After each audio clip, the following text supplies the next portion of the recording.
Hi guys, welcome back to my channel. It's so lovely to see you all once again. Yeah, so in today's video we're going to be talking about something. Every year we say, oh, I'm going to do things differently and I'm going to achieve this and I want to see this and I want to do that, but there are certain things that we don't change every year. Those things keep repeating themselves and we don't see growth as we are supposed to see.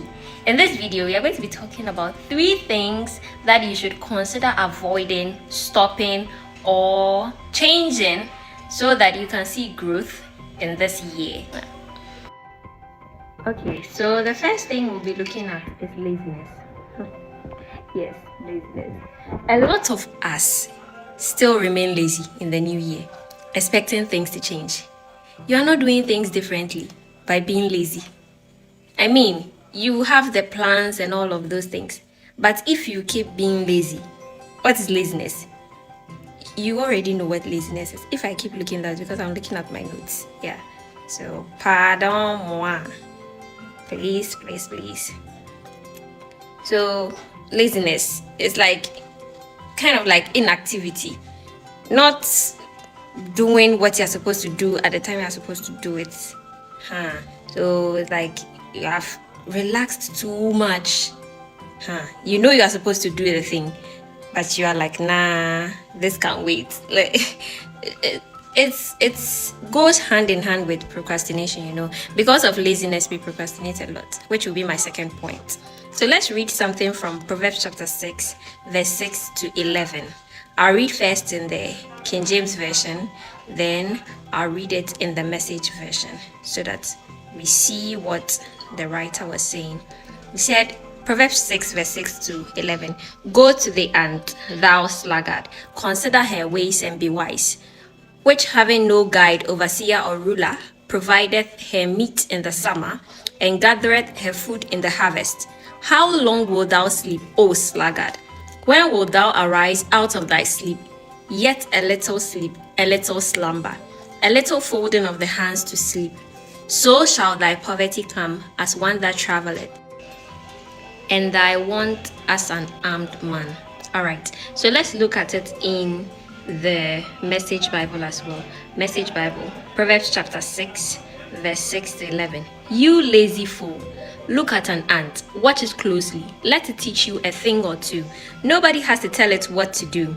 All summer it stores up food. At harvest it stockpiles provisions. So how long are you going to laze around doing nothing? How long before you get out of bed? A nap here, a nap there. A day off here, a day off there. Sit back, take it easy. Do you know what comes next? Just this, you can look forward to a dead poor life. Poverty, your permanent house guest. So you see, laziness means you are not accomplishing anything. You are not investing in the things that you have planned to do to achieve success this year. So how then would you see progress or results when you are not doing anything? You get. The second one is procrastination. Yeah. So just as I mentioned earlier, that laziness and procrastination are linked, kind of like they go hand in hand. Procrastination means that what you are putting off something you're supposed to do now until later, when you know very well you could do it now. Oh, I know I'm supposed to be working on this data. I know I'm supposed to call this person for Bible study. I know I'm supposed to have my prayer time this time. I know I'm supposed to meet so and so to discuss ideas on our new business. But then I'm like, nah, I don't feel like, let me wait until another time when there's a set time to do those things. You know, procrastination only leads to delayed gratification. Once you keep procrastinating, your satisfaction is delayed. How? Because you're not achieving what you are supposed to achieve now. It means that you're not getting satisfied. You know very well you're not satisfied, but you are not doing what you're supposed to do to reach your satisfaction. This year, let's try as much as possible to avoid procrastination and laziness so that we can grow in all areas of our lives. In your academics, go by your schedule, study, learn hard, do your best in school so that you can progress. In church, do what you're supposed to do. In every area of your life, invest into it so that you can see maximum results this year. Let's see the third one. Now, the last thing that a lot of us, how should I say it? The last thing that keeps a lot of us in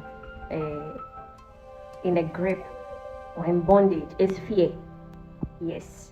For a long time, I've been afraid of a lot of things, afraid of doing a lot of things for a couple of reasons.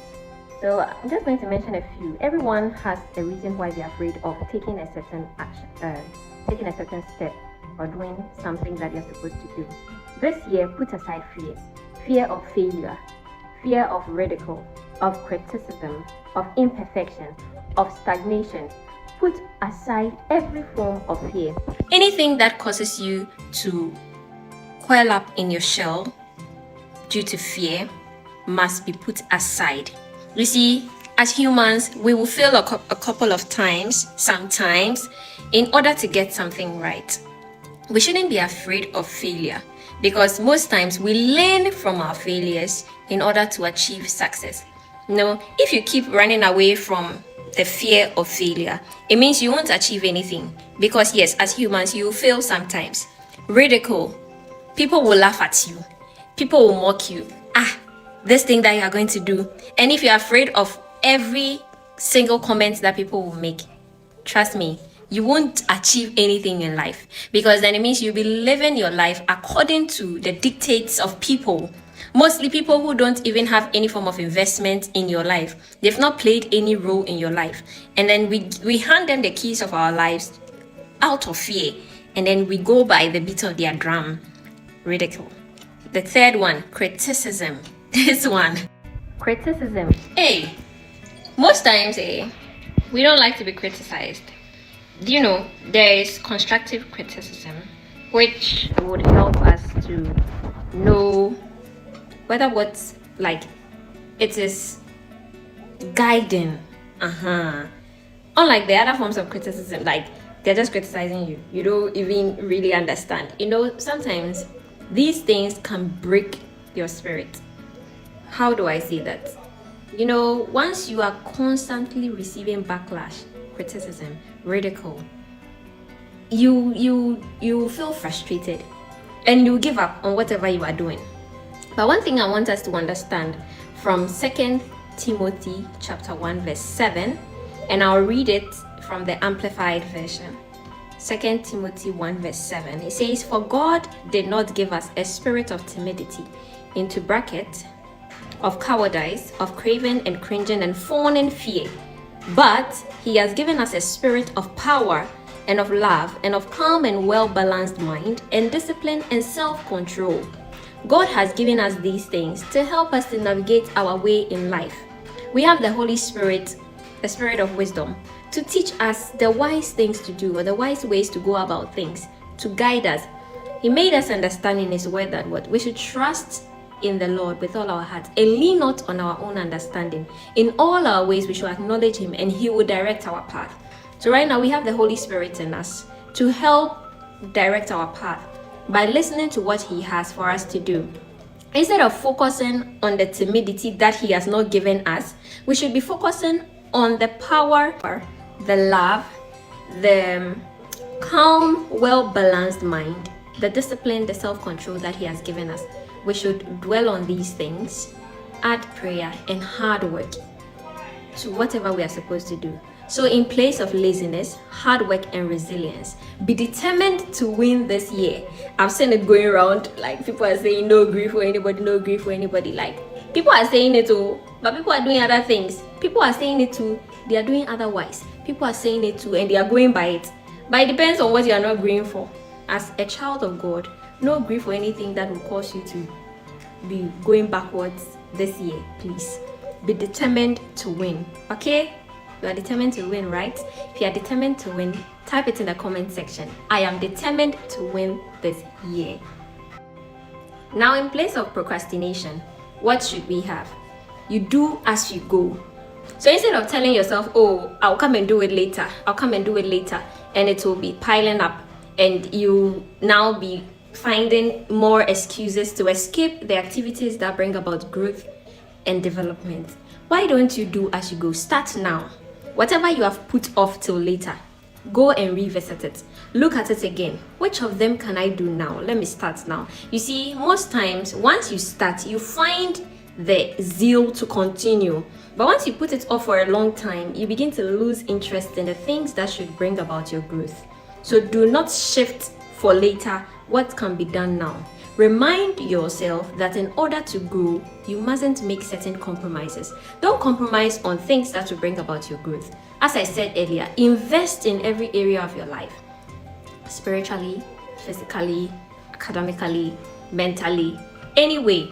Invest in all areas of your life. Invest in your academics by studying, by buying books, by reading. Invest in your spiritual growth by joining fellowship, going to church, meeting believers, engaging in corporate activities that boost your faith, praying on your own to at home, reading the word, asking questions where you are struggling to understand something.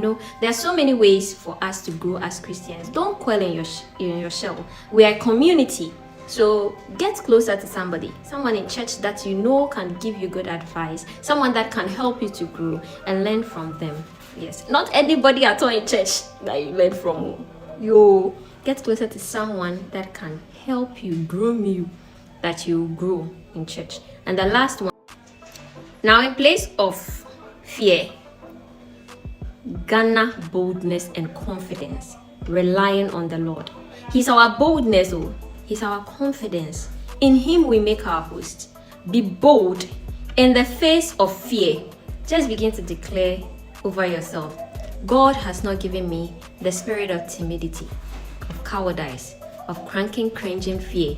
God has given me the spirit of power, of love, of a calm and well-balanced mind. I am able to do things because He gives me the strength. He gives me the wisdom. He gives me the guidance to go about what I'm supposed to do. This year, don't allow fear to take you prisoner. Don't allow fear to keep you captive. Please, this year you and I should take the bold step against fear in all our endeavors so that we can see growth. Okay? These are the few things that I'd like to share with you. If you have some more things that you think I've not mentioned that we should consider not doing this year and what you think we should do this year, please drop it in the comment section below. I'll be waiting to read your comments, so don't watch the video without commenting. Please and please drop your comments. Let me also learn from you. This is not exhaustive. Just 3 things I mentioned. Yeah, I'd love to hear from you all. Please like, share the video with others, comment, subscribe. I love you all. Until we meet again next time. Bye.